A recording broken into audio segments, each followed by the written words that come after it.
షోల్డర్లో ఒక 4 మజిల్స్ ఉంటాయి. ఒకటి సుప్రాస్పైనేటస్, ఒకటి ఇన్ఫ్రాస్పైనేటస్, ఒకటి సబ్స్కాపులారిస్, ఇంకొకటి టెరిస్ మైనర్. ఈ 4 మజిల్స్లో ఎక్కడ ప్రాబ్లం వచ్చినా కూడాను, ఎక్కడ కట్ అయినా కూడాను షోల్డర్, మనం చాలా షోల్డర్తో పనులు చేస్తుంటాం కదా, అక్కడి నుంచి నొప్పి వస్తుంది. అక్కడి నుంచి నొప్పి వచ్చినప్పుడు ఆ పార్ట్ని కనుక్కుంటారు ఎంఆర్ఐ ద్వారాను అల్ట్రాసౌండ్లో. దానిని ఆపరేషన్ చేసి సూచర్ చేయడం వల్ల మంచి జరగచ్చు, చెడు కూడా జరగచ్చు. చెడు జరిగిందనుకోండి అది ఇంకా ప్రాబ్లమాటిక్ అవుతుంది. అందుకని కొత్త ట్రీట్మెంట్ ఏంటంటే అల్ట్రాసౌండ్ మిషన్తో లేదా ఎంఆర్ఐ మిషన్ తోటి ఏ పార్ట్ అయితే దెబ్బతినిందో 99% సుప్రాస్పైనేటస్ అనే ఒక మజిల్ ఉంటుంది, దీన్నే రొటేటరీ కఫ్ అని కూడా అంటారు. అది కట్ అవుతుంది. అది కట్టగానే అందరూ ఆపరేషన్ అంటారు. వద్దు, అవసరమే లేదు, ఆ రోజులు పోయాయి.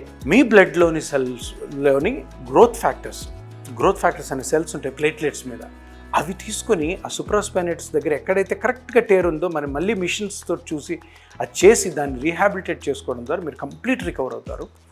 ఇది అన్ని ట్రీట్మెంట్స్ కంటే చాలా చాలా ఉత్తమమైనదని చాలా రీసెర్చ్, చాలా ఎవిడెన్స్ ఉంది. తప్పకుండా అందరూ గుర్తుపెట్టుకొని షోల్డర్లో ఏ పెయిన్ వచ్చినా కూడాను నన్ను సంప్రదించండి. నేను మీకు మంచి సలహా ఇస్తాను, నా సలహా పాటించండి.